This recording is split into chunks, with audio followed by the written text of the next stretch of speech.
अस्सलाम वालेकुम नाज़रीन, प्रोग्राम बिहाइंड द न्यूज़ सां गॾु मां आहियां जो मेज़बान मेराज हबीब। हुकूमत पारां सेनेट जी चूंडुनि में ओपन बैलेट जे हवाले सां ऑर्डिनेंस बि जारी कयो वियो आहे। गुज़िरियल कुझु अरसे खां हुकूमत इन ॻाल्हि ते बज़िद नज़र अचे पई त सेनेट जूं चूंडूं ओपन बैलेट ज़रिए थियनि ऐं हुकूमत खे इहो ख़दशो आहे त हुननि जा माण्हू फिरी सघनि था। इन बाबति शुरूआती तौर ते सुप्रीम कोर्ट सां राब्तो कयो वियो ऐं सुप्रीम कोर्ट में ही मामिलो हलंदड़ आहे, जंहिंखां पोइ नेशनल असेंबली में ही मामिलो आयो, जंहिं ते बि अपोज़िशन पारां इन खे मुकमल तरह सां रद्द कयो वियो ऐं उन बाद सदारती ऑर्डिनेंस जारी कयो वियो आहे, जंहिं बाबति PDM इन खे मुकमल तरह सां रद्द करे चुकी आहे। PDM जे थियल इजलास में बि रद्द कयो वियो आहे, जॾहिं त मुख़्तलिफ़ अॻवाननि पारां प्रेस कॉन्फ्रेंसिंग जो सिलसिलो पिणु जारी आहे। इहो ॿुधाए पियो वञे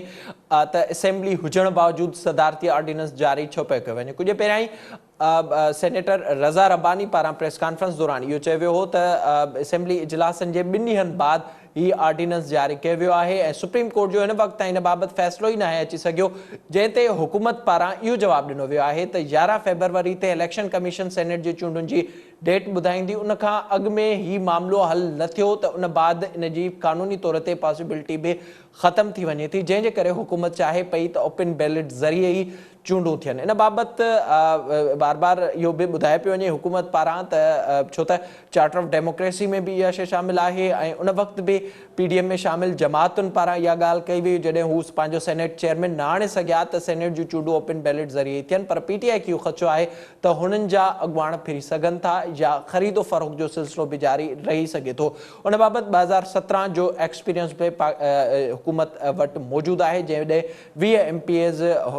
PTI जा उन्हनि पारां मुख़ालिफ़ दुर्जे जमातुनि खे वोट कयो वियो। इन सॼे मामले ते पाण प्रोग्राम में ॻाल्हाईंदासीं। गॾु गॾु PDM जी स्ट्रेटेजी जे हवाले सां PDM पारां जेके फ़ैसिला कया विया आहिनि, 26 मार्च खां लॉन्ग मार्च जो ऐलान कयो वियो आहे ऐं उन बाद इहो बि ॿुधायो वियो आहे त उहो जेको लॉन्ग मार्च हूंदो, ज़रिए वटां इहे बि ख़बरूं अचनि पियूं त उहो रमज़ान शुरू थियण खां अॻु में ख़तमु थींदो। 13 अप्रैल ते रमज़ान जी पहिरीं तारीख़ 13 या 14 अप्रैल ते वञी बीहे थी, उन खां पहिरियां उहो लॉन्ग मार्च ख़तमु बि करिणो आहे। त इन सां हुकूमत घर कीअं वेंदी ऐं हुकूमत खे कीअं प्रेशराइज़ करे सघिजे थो इस्तीफ़ाउनि ऐं बेतमादी वारी रिथ वारो मामिलो हिन वक़्तु पोइते थींदे नज़र अचे थो। इन बाबति सुभाणे PDM जो हैदराबाद में जलसो बि रथियल आहे। इन बाबति पाण प्रोग्राम में ॻाल्हाईंदासीं। मूंखे फ़ोन लाइन ते जॉइन कयो पाकिस्तान पीपल्स पार्टी जी सीनियर अॻुवान आहिनि, सेनेटर आहिनि ससी पलीजो साहिबा। अस्सलाम वालेकुम मैडम। वालेकुम अस्सलाम अदा बेराज। अॼु ॿुधाइजो जेको हिन वक़्तु ताज़ा फ़ैसिला थियनि पिया ऐं ख़ासि करे हुकूमत तरफ़ां जेको ज़िद जो इज़हार कयो पियो वञे सेनेट में ओपन बैलेट जे हवाले सां चूंडुनि में, ॿुधाइजो त इन जा बुनियादी तौर ते कारण कहिड़ा आहिनि? छा वाकई हिन वक़्तु हुकूमत खे इन ॻाल्हि जो ख़ौफ़ आहे त पैसे जी लेन देन थींदी, जंहिंजो इज़हार वज़ीर आज़म साहब पाण बि करे चुको आहे? इलाही अहम मामले खे तव्हां डिस्कस कयो पिया ऐं हर माण्हू जी नज़र उन शइ ते आहे। वॾो हुकूमत ब्लंडर कयो आहे, यानी हिकिड़ो त पंहिंजे MPs ते उन्हनि खे MNS ते एतमाद न हो, जॾहिं उन्हनि खे लॻो त सीटूं हू जेको विझाए सघनि था, छाजे करे महांगाई ऐं ॿियूं ग़लति पॉलिसीज़ उन्हनि खे ज़ाहिरी उन जा ख़ुदि जेके MNA MPs उहे बि पंहिंजे तकनि में जेको आहे नथा वञी सघनि, त ज़रूरु हुननि जो माइंड सेट जेको आहे उन्हनि पढ़ी छॾियो आहे। हाणे हिकिड़े पासे फ्रस्ट्रेशन जे आलम में हुननि सुप्रीम कोर्ट जो कयो, पोइ वरी लेजिस्लेशन जेको आहे खणी आया, हुनखे 12 मिंटनि में स्टैंडिंग कमेटी मां कढण जी कोशिशि कई वई, जंहिं ते वॾो घोड़ थियो, एहतजाज थियो क़ौमी असेंबली में। पोइ वरी ही हाणे ऑर्डिनेंस, छाजे करे ही हुकूमत त शुरू जे ॾींहं खां वठी असीं चऊं पिया ऑर्डिनेंस बैटरी थी वई आहे, पर मोह जी खाइणी पए थी। सदर ते त हलणु खपे, मुआवज़े जी जेका आहे उहा तहरीक आणणु खपे, छाजे करे जो ऐवान सदर हिकिड़ो उहो बि अहम ऐवान आहे, उतां जेका बि शइ निकिरे थी उहो गैर जमहूरी आहे, गैर अवामी आहे, पर गैर आइनी बि आहे। हाणे इहो क्लैश जेको आहे इन जी इंटरप्रिटेशन जे आड़ में त हू ओॾा विया, पर उन खां पहिरीं उन्हनि में यानी हिकिड़े तरीक़े सां PTI जजिस जी राय ते असरअंदाज़ थियणु चाहियो आहे। उहो कल्ह खां वठी असीं ऐं असांजी पार्टी चए पई बार बार, हू जेके आहिनि अञा हिकिड़ी ॻाल्हि थी कोन्हे। इलेक्शन कमीशन जेको आहे उहो बि चई चुको आहे त हीअ चूंडूं आइन जे हेठि आहिनि। हाणे आइन जे हेठि आहिनि त हू जेको आहे ऑर्डिनेंस खणी तव्हांखे जेकॾहिं 2/3 मेजॉरिटी न आहे, अव्हांखे ख़बर आहे PTI वारनि जी ॻाल्हि थी कयां, त या त अहिड़ी लेजिस्लेशन आणी हुई त उहा अॻु में आणी न। जॾहिं इलेक्टोरल रिफॉर्म्स की असां ॻाल्हि कंदा रहियासीं, हिकिड़ी कमेटी ठहियल आहे 2 हाउसिस जी, उन्हनि जी मीटिंग्स ताईं उन्हनि कोन छॾायूं आहिनि। वधि में वधि इलेक्शन कमीशन जूं मीटिंगूं मूं कयूं आहिनि, जेका पार्लियामेंट्री अफेयर्स जी कमेटी आहे, जंहिंखे जंहिंजी आउं चेयरपर्सन आहियां, हीअं बि ओवरसीज़ ऐं ॿियनि शयुनि ते असां वटि जेको आहे कयो आहे, RTC जा मसइला हुजनि, ॿिए हवाले सां हुजनि, उनखे असीं ॾिसंदा रहिया आहियूं, यानी सेनेट जी उहा कमेटी आहे। ऐं हिन खेसि जेको आहे उहो पार्लियामेंट में गॾियल तरीक़े सां बहस हेठि आंदो वञे हा, उन में डेलिब्रेशन्स थियनि हा, सभई पार्टी वेही उन ते जेको कनि हा। अहम तरीन मामला जेको आहे PTI आहे उहा चए थी त पंहिंजी पसंदि सां करे, ऐं जेकॾहिं मुखालफ़त उनजी थिए थी त हीअ चाहे थी त पोइ वरी ऑर्डिनेंस वसीले असीं जेको आहियूं सभु जमहूरी रिवायतूं, पार्लियामेंट्री जेके नॉर्म्स ऐं प्रैक्टिसिस इंस्ट्रूमेंट्स खे हिकिड़े पासे करे बुलडोज़ करे असीं पंहिंजी मनमानी कयूं। पर हाणे ॾिठा थी विया आहिनि ऐं कोर्ट सुप्रीम सगोरी जेका कोर्ट सगोरी आहे उहा ज़रूरु मुंहिंजे ख़्याल में रियलाइज़ कंदी करणु खपे बि, ऐं हिन शइ खे जेको आहे उहा इन तरीक़े सां अचणु कोन ईंदी। अच्छा, इहो ॿुधाए जो ज़ाहिरी तौर ते पाकिस्तान पीपल्स पार्टी जो मौक़िफ़ रहियो आहे सेनेट जी चूंडुनि जे हवाले सां, जे ॻाल्हि थिए पई इन वक़्तु चार्टर ऑफ डेमोक्रेसी में बि इहा शइ शामिल आहे, ऐं जॾहिं सेनेट चेयरमैन आणण जी कोशिशि कई वई हुई अपोज़िशन पारां, उन में नाकामी थी, त उन खां पोइ बि इहा ॻाल्हि हली हुई त इन तरीक़े सां वोटिंग न थियणु घुरिजे। इन वक़्तु PTI जे तरीक़ेकार सां इख़्तिलाफ़ थी सघे थो, पर ज़ाहिरी तौर ते हीउ बुनियादी मसइलो त आहे, इन्हनि ते त सभु जमातूं ॻाल्हाईंदियूं रहियूं त उन शइ जी सपोर्ट थियणु घुरिजे, पोइ तरीक़ेकार ते भले बहस थिए जेको PTI हिन वक़्तु ॻाल्हि करे पई। तव्हांजी ॻाल्हि सही आहे त के जमायतूं ऐं पार्लियामेंटेरियन में काफ़ी माण्हू शायदि उन सोचदा थी सघनि था, पर उहा इलेक्शनल रिफॉर्म्स जे हवाले सां जॾहिं ॻाल्हि थींदी आहे त 2.5 साल ई सुता पिया हुआ PTI वारा, ऐं पोइ पार्लियामेंट खे बाक़ी ताला बि लॻाया, स्टैंडिंग कमेटी खे हलण बि कोन ॾिनो, फंक्शनल रहियूं ई कोन उहे, वधि में वधि सेनेट में असां कोशिशि कईसीं त शयुनि खे थोरो असीं हलायूं। पर ॻाल्हि इहा आहे जो हिननि जो पाण संदनि लाइ हिकिड़ो स्टैंडर्ड आहे, ॿियनि जे लाइ ॿियो रूल आहे। हाणे इन हवाले सां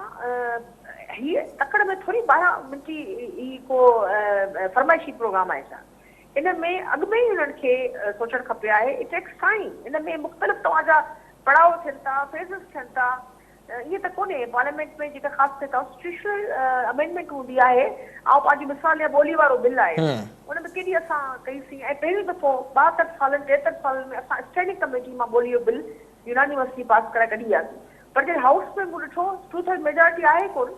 त उन में आख़िर ताईं ऐं हाणे कहिड़ो ख़तमु पियो थिए, पर ऐं लॉबिंग में मूंखे लॻो त ही माण्हू सभु मुखालिफ़ थी बीठा आहिनि, त उहा मिलंदी ई कोन, त उन में तकड़ असीं छो कयूं। घटि में घटि इहा त कामयाबी वॾी आहे त बाबा स्टैंडिंग कमेटी में 63 सालनि में हिकिड़ो बिल जेको आहे उहो उतां पास थियो, इहा बि हिकिड़ी वॾा वॾो हिकिड़ो मौक़ो हो। पर हाणे हिननि जो जेको आहे सिर्फ़ु पंहिंजे फ्रस्ट्रेशन खे, छो त हिननि खे ख़दशा आहिनि पंहिंजी मनमानी करण लाइ, पंहिंजे माना जेका इंट्रस्ट आहे उनखे सर्व करण लाइ, ही अहिड़े अहम तरीन मामलनि में जेको आहे सुभाणे ही जीअं FN इक़बाल चयो त 18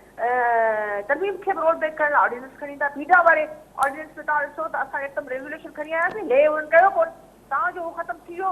ऐं असांजी जेका रेज़ोल्यूशन उहा उन्हनि खे साम्हूं उन्हनि खे अखि में पई खुटी। हाणे हिन हवाले सां असां तव्हांखे ॿुधायां त रेज़ोल्यूशन ॾिनी आहे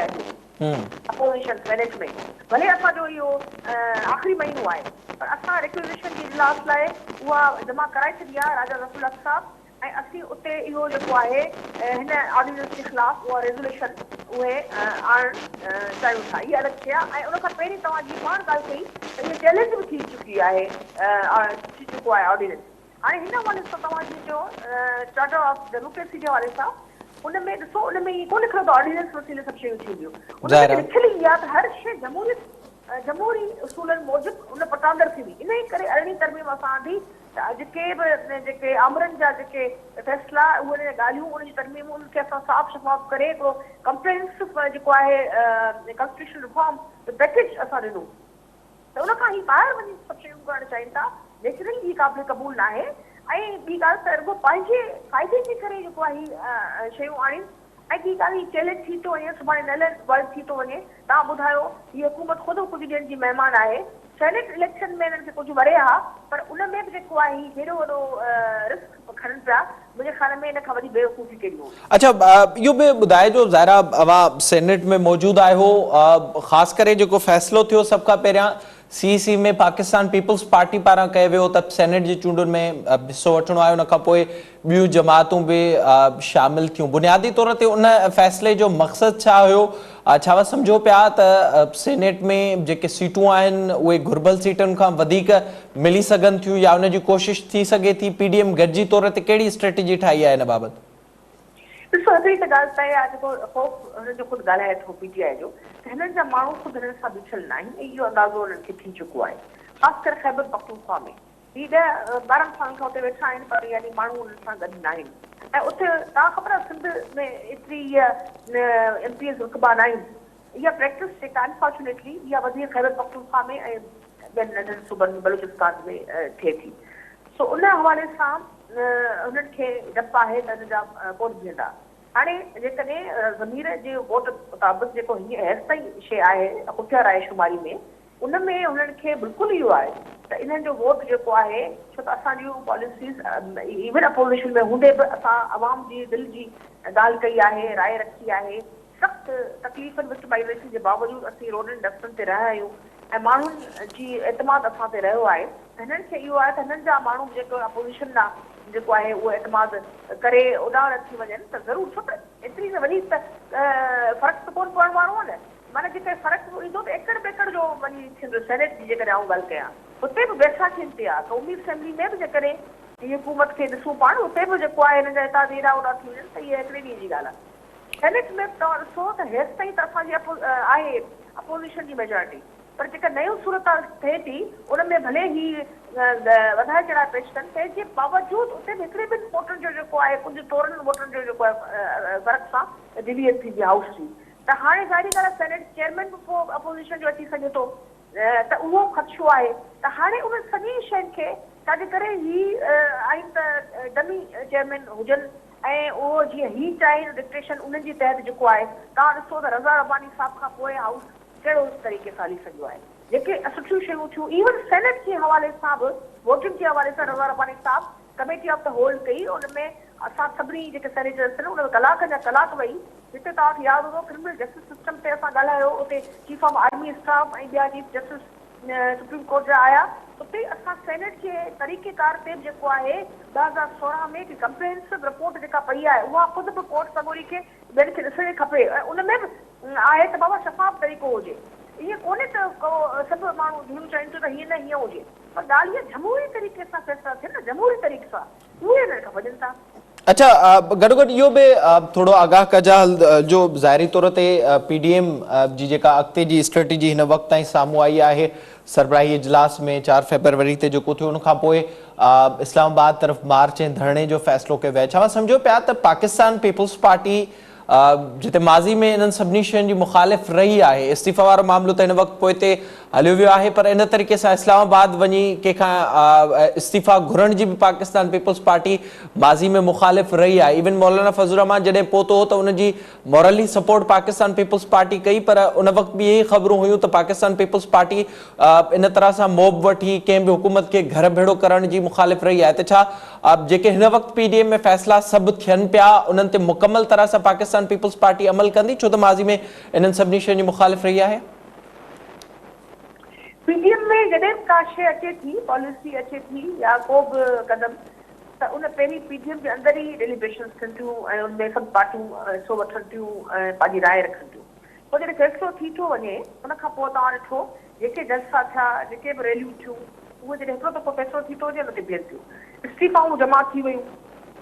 ऐं पंहिंजे अॻवाननि जे वटि माण्हू जो कोन थींदियूं उहे थियूं। सभिनी पीपल्स पार्टी के MNAs MPs जमा करायूं। हाणे तव्हां जेका अॻे ॻाल्हि कई मौलाना फज़लुर रहमान अॻूणे मार्च जी, उन में पीपल्स पार्टी कॾहिं धरणे जी हिमायत कोन कई हुई। उन्हनि चयो त उहो सिंध मां ई शुरूआत थी वई तमामु पीसफुल तरीक़े सां, मौलाना साहिब जो पीसफुल तमामु मार्च हो, पर धरणे जी असां कॾहिं बि हामी न भरी, पहिरीं ॻाल्हि इहा। ऐं पीपल्स पार्टी ऐं इन जमायतनि खे मैनिफेस्टो में ॾींहुं राति जो फ़र्क़ु आहे। पर हींअर इताद में अची आहियूं ऐं उहे जेके पॉइंट्स आहिनि जेके रेज़ोल्यूशन में आयूं हुयूं, असीं उन्हनि नुक़्तनि ते कंसेंसस सां गॾु बिल्कुलु बीठा आहियूं। उन तहत जेका बि स्ट्रेटजी तव्हांजी ठहे थी पर आइन जे अंदरि रही पर अच्छा उहा आइन अदी ज़ाहिरी तौर ते जेका पाकिस्तान पीपल्स पार्टी ॻाल्हि करे पई या बिलावल साहब जीअं पहिरियां ॻाल्हि कई नो कॉन्फिडेंस जे हवाले सां आइनी तरीक़ो त इहो ई आहे इस्लामाबाद वञी धरणो हणी हुकूमत खे घर भेड़ो करणु त ज़ाहिरी तौर ते आइनो तरीक़ो नज़र न पियो अचे जेके बि शयूं हूंदियूं उन में का बि शइ तशदुद या जेको आहे उन में लठ ॾंडे सां असीं करण जे चकर में न आहियूं उन में ज़रूरु 26 तारीख़ जी अनाउंसमेंट थी आहे उन जा जेका लाहे अमल उन जो तरीक़ेकार डिटेल्स जेके ईंदड़ मीटिंग में तव्हां ख़बर आहे उहे वधीक ईंदा ऐं हीअ ऑप्शन बि बिल्कुलु अदम एतमाद जे हवाले सां पहिरीं तव्हां ॾिठो त नून लीग सफ़ा नथी कई पर हाणे नून लीग चए थी त हुते बिल्कुलु ॻाल्हाए सघिजे थो त इहे शयूं हाणे जीअं जीअं साम्हूं अचनि पियूं डेट्स असां जेके बिल्कुलु ॾिनियूं आहिनि उन में पीडीएम सां गॾु असीं बीठा आहियूं इहो पाण न विसारियूं त पीडीएम ठही पीपल्स पार्टी जी एपीसी में बि ऐं पीपल्स पार्टी जेका आहे जेका डायरेक्शन सभिनी जी गॾियल आहे ॾहनि जमातनि जी सुभाणे हैदराबाद जो जलसो जेको अदा मेराज आहे उहो बि ज़बरदस्त आलीशान थियण वारो आहे ऐं ख़ौफ़ज़दा आहे इहा हुकूमत पीटीआई जी ये हिकिड़े पासे इदारनि खे मुतनाज़ा बनाइण चाहे थी ॿिए पासे क्लैश चाहे थी टे पासे ख़ुदि इलेक्शन कमीशन ऐं सुप्रीम कोर्ट ते क्वेश्चन मार्क लॻाइण जे चकर में पर हिन ते ख़ुदि क्वेश्चन मार्क पीटीआई ते अची वियो आहे त जेका ज़रूरी थी पियो आहे त हीअ जदोजहद खे असीं हतमी ऐं मुंतकी उन ॾांहुं वधायूं ऐं पीसफुल रहंदासीं पुरअमन रही असीं बिल्कुलु बाक़ी मज़ामत असांजो हक़ आहे जमहूरी हक़ आहे एहतजाज उनखे जारी रखंदी ऐं पीपल्स पार्टी सभिनी ॻाल्हियुनि में जेको आहे पीडीएम सां जिते तय थी थियूं वञनि ॻाल्हियूं त उन ते बीहंदी वॾी महिरबानी अवां जी प्रोग्राम में जॉइन करण जे लाइ ज़ाहिरी तौर ते पाकिस्तान पीपल्स पार्टी हमेशह इन ॻाल्हि जी मुखालिफ़ रही आहे त कंहिं बि गैर जमहूरी तरीक़े सां हुकूमत खे घर भेड़ो न कयो वञे ऐं उन बाबति जीअं ससी पलीजो साहिबा ॿुधायो पए त पाकिस्तान पीपल्स पार्टी जी इहा ई कोशिशि हूंदी त कंहिं बि तरीक़े सां जमहूरी तरीक़े सां हुकूमत खे घर भेड़ो करिजे ऐं उन जूं कोशिशूं पिणु जारी आहिनि हिते वक़्तु हिकु ब्रेक जो असां सां गॾु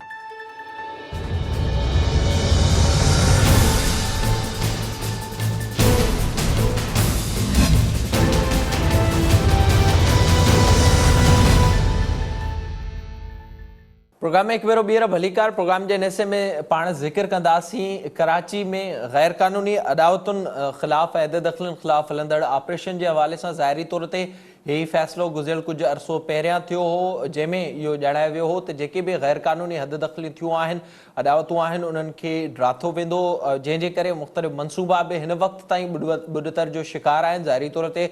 कराची सर्कुलर रेलवे उन मां हिकु वॾो मनसूबो आहे जॾहिं त मुख़्तलिफ़ नालनि ते हिन वक़्तु हद दख़लनि ख़िलाफ़ ऑपरेशन हलंदड़ आहे उन बाबति गुजर नाले ते शुरूआति कई वई आहे जंहिंजे लाइ पिणु हिकु प्लान ॾिनो वियो आहे पर उन बाबति इहे शयूं वाज़ न आहिनि थी सघियूं त जिन माण्हुनि खे उथारियो वेंदो त उन्हनि खे मुतबादिल जॻह कहिड़ी ॾिनी वेंदी इन ते जहिड़ो हिन वक़्तु बि सिंध हुकूमत ऐं वफ़ाक़ी हुकूमत जो हलंदड़ आहे ताज़ो ई हलीम आदिल शेख साहब जा फार्म हाउस ठाहिण खां पोइ थियल सूरत हाल बि असां सभिनी जे साम्हूं आहे जंहिंखां पोइ हलीम आदिल शेख जे हिमायतुनि पारां रोड ब्लॉक कयो वियो उन खां पोइ उन्हनि ते FIR पिणु दाख़िल कराई वई आहे उन बाबति सिंध हुकूमत बार बार इहो ॿुधाए पई त जेके बि गैर कानूनी अदावतूं आहिनि उन्हनि खे ख़तमु कयो वेंदो अॼु सिंध हाईकोर्ट में इन बाबति अहम ॿुधणी थी जंहिंमें सिंध हाईकोर्ट पारां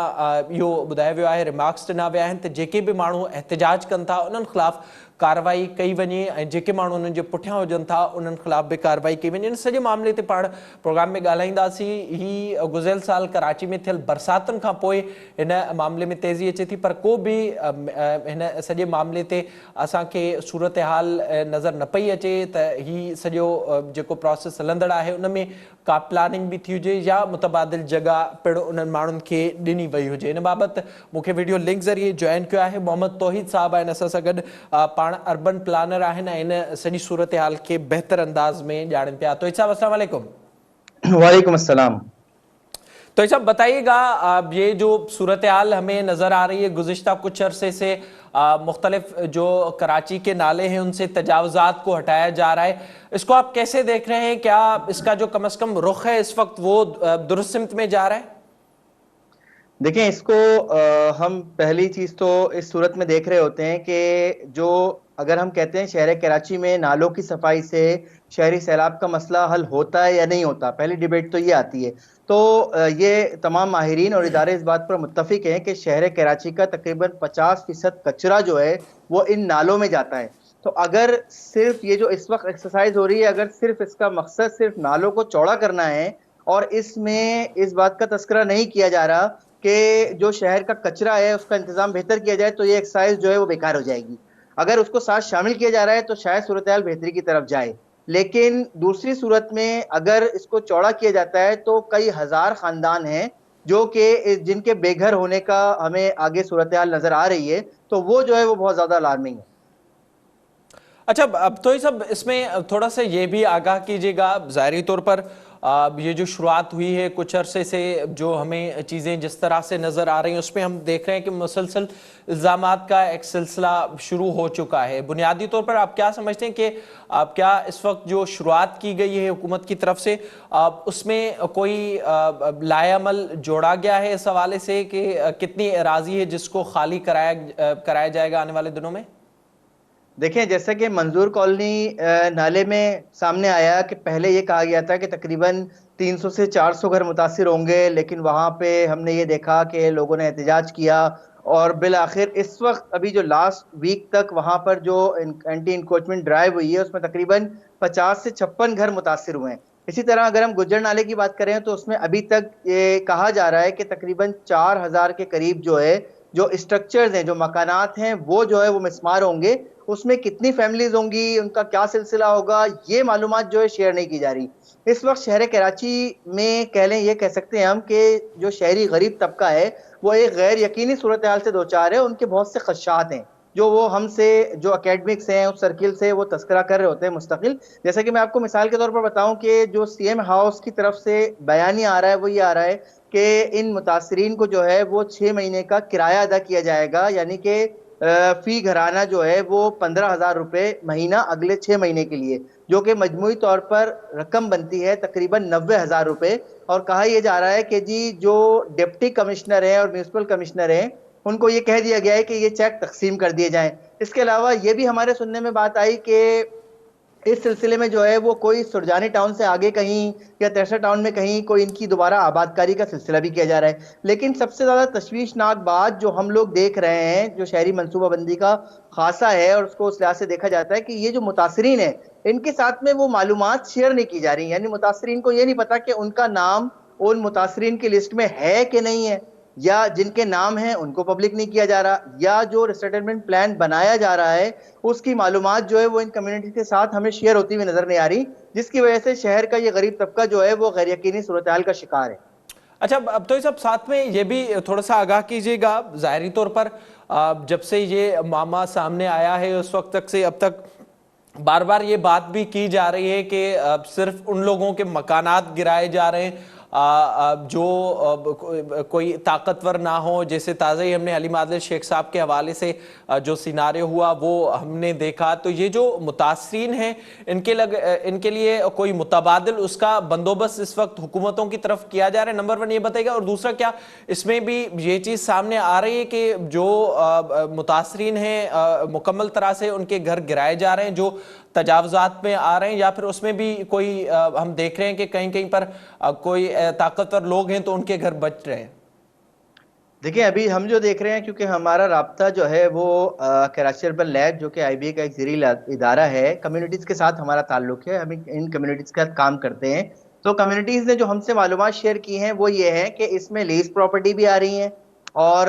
جو نان ٹائٹل ہولڈر شپ ہے, نان لیز پراپرٹیز ہے, وہ بھی آ رہی ہیں. تو ان آبادیوں میں جیسے گجر نالے کے اطراف کی آبادیاں ہیں وہاں پہ جو ہے وہ مارکنگ کر دی ہے کہ دونوں اطراف پہ ان کا کہنا یہ ہے کہ 110 فٹ دونوں اطراف پہ جگہ جو ہے وہ واگزار کرائی جائے گی, جس میں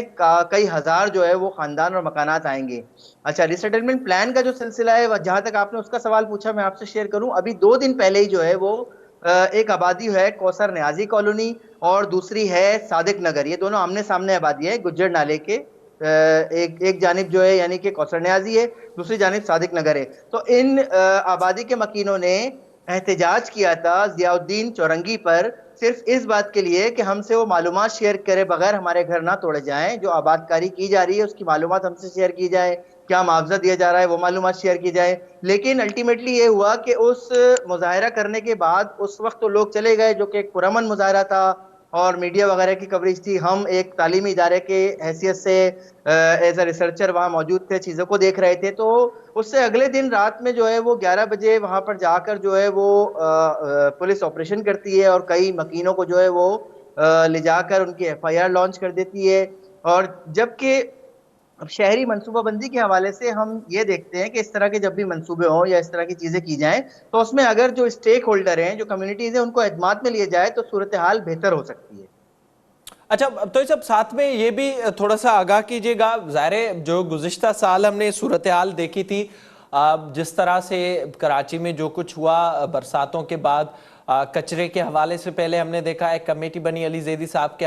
سربراہی میں, وہ اپنا کام نہیں کر سکی, پھر یہ ظاہری طور پر فیصلہ ہوا کہ نالوں پر جو تجاوزات ہیں ان کو خالی کرایا جائے گا. تو اس وقت کیا اس طرح سے کوئی نظام جڑ سکا ہے کم از کم شہر میں کہ وہ جو کچرا ہے اس کو ٹھکانے لگایا جائے اور اس کے بعد جو تجاوزات کو ہٹایا جائے گا تو کوئی بنیادی طور پر اچھا انفراسٹرکچر آئے گا جس سے یہ مسائل نہ ہوں؟ دیکھیں, اگر ہم کچرے کو ٹھکانے لگانے کی بات کریں تو اس وقت کچرے کو ٹھکانے لگانے کا تو پورے شہر میں کوئی انتظام میں بہتری ہمیں نظر نہیں آ رہی ہے. تو اسی طریقے سے صرف ہاں یہ ضرور ہے کہ نالوں کے ارد گرد کی زمین کو واگزار کرا کے نالوں کو چوڑا کرنے کے حوالے سے بہت تیزی سے کام ضرور ہو رہا ہے. لیکن ہم کہتے ہیں نا کہ جو ہم کہہ رہے ہیں کہ جی وہی کچرا, جو شہر کا کچرا جس کو ڈیل نہیں کیا جا رہا, وہ ان نالوں میں چلا جائے گا تو پھر وہ ایک بلاکیج, اور اگلی بار جو مونسون کی بارشیں ہیں اس میں ہمیں خدشہ ہے ایز این ایکسپرٹ کہ ہم دوبارہ اسی طرح کی پریشانی سے دوچار نہ ہو جائیں. اچھا اب دوسرا یہ بھی تھوڑا سا بتائیے گا, اب جو KCR کا ہم نے دیکھا, ظاہر ہے وہ کورٹ کے بعد ادھورا افتتاح تو ہو چکا پر اب وہ پوری طرح سے چل بھی نہیں رہے اور اس کے روٹس اس وقت تک کلیئر نہیں ہو سکے جو اسٹیشنز تھے. تو اس میں کیا سمجھتے ہیں آپ کہ وہاں پر جو تجاوزات ہیں اس پر حکومت کوشش اس وقت کر رہی ہے؟ بار بار یہ بتایا جا رہا ہے سندھ حکومت کی طرف سے بھی, وفاقی حکومت کی طرف سے بھی, کہ وہ تجاوزات بھی ہٹائے جائیں گے. تو ان کے لیے کوئی متبادل اس کا پلان نظر آ رہا ہے آپ کو حکومتوں کی طرف سے؟ دیکھیں, پہلی بات تو میں آپ کو یہ کلیئر کر دوں کہ 2019 میں جو آپریشن ہوا تھا جس میں لوپ لائن کی جو آبادیاں ہیں, جس میں جو ہے وہ قائد اعظم کالونی, غریب آباد, موسیٰ کالونی, واحد کالونی, مجاہد کالونی سے لے کر جو ہے وہ موسیٰ گوٹ تک جو آپریشن, اور مچھر کالونی تک جو آپریشن کیا گیا تھا, تو وہ تجاوزات تو وہاں سے ہٹا دی گئی تھی جس کو یہ تجاوزات کا نام دیتے ہیں, اور متاثرین بھی اس کے سامنے آئے تھے. اور اس سلسلے میں سپریم کورٹ نے واضح آرڈر کیا تھا جو کہ 9 مئی 2019 کا آرڈر موجود ہے, جس میں چیف جسٹس صاحب نے جو ہے واضح طور پہ ان حکومتی اداروں کو یہ ہدایت کی تھی کہ آپ ان متاثرین کو جو ہے وہ دوبارہ آباد کاری کا عمل 1 سال کے اندر کریں. لیکن وہ 1.5 سال گزرنے کے باوجود نہ ہمیں آباد کاری نظر آتی ہے اور نہ ہمیں جو ہے وہ کراچی سرکل ریلوے اپنی اصل شکل پر, اپنے اصل روٹ پر چلتی ہوئی نظر آتی ہے. تو ہم یہ دیکھ رہے ہیں کہ جو پہلے تو یہ ہوتا تھا نا کہ شہر کراچی کا کوئی ماسٹر پلان نہیں ہے, کوئی منصوبہ بندی نہیں ہے, شہر جگاڑ پہ چل رہا ہے, یہ ہم چیزیں کافی سالوں سے کہتے بھی آئے, سنتے بھی آئے, مختلف جو ماہرین ہیں وہ اس پہ بات کرتے رہے. اب ہم یہ دیکھ رہے ہیں جو منصوبے آ رہے ہیں نا ان کو بھی جگاڑ کی بنیاد پر اور بس ایک کہہ لیں ایک الگ انداز میں جو ہے وہ ڈیل کیا جا رہا ہے, جس سے شہر کا بھلا ہوتا ہوا نظر نہیں آتا ہے. اچھا تو صاحب تھوڑا سا یہ بھی آگاہ کیجئے گا, ظاہری طور پر اس وقت